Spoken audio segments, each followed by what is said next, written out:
অনেকদিন আগে বনপুর নামে এক শান্ত গ্রামে থাকত একটি কৌতূহলী ছেলে তুষার। তুষার সবসময় নতুন কিছু খুঁজতে ভালোবাসত, পুরনো বই, ভাঙা খেলনা কিংবা বন্ধ হয়ে যাওয়া বাক্স। একদিন দাদুর পুরনো ঘর পরিষ্কার করতে গিয়ে সে পায় একটা মোটা লোহার বাক্স।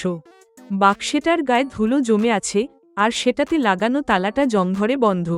তুষার কৌতূহলী হয়ে পড়ে। সে ভাবে এই বাক্সের ভেতরে নিশ্চয় কিছু রহস্য আছে। সে সারা বাড়ি খুঁজেও চাবি খুঁজে পায় না। পরের দিন সে গেল গ্রামের পুরনো লাইব্রেরিতে। সেখানে সে খুঁজে পায় দাদুর পুরনো নোটবুক, যেখানে লেখা ছিল চাবিটা লুকানো আছে সেই গাছের নিচে, যেখানে দাঁড়ালে দুইটি পাহাড় দেখা যায় পেছনে। তুষার বুঝতে পারে এটা একটা ধাঁধা। সে গ্রামের শেষ প্রান্তে গিয়ে দেখে একটা বিশাল পুরনো আমগাছ, যার পেছনে থেকে সত্যিই দুইটা পাহাড় দেখা যায়।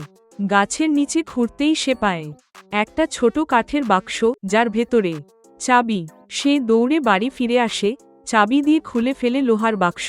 ভেতরে সে পায় একটি পুরনো ঘড়ি, কিছু চিঠি আর দাদুর হাতে লেখা একটা কাগজ। এই সব তোমার জন্য রেখে গেলাম, যেন তুমি খুঁজে পাও জ্ঞানের মানে।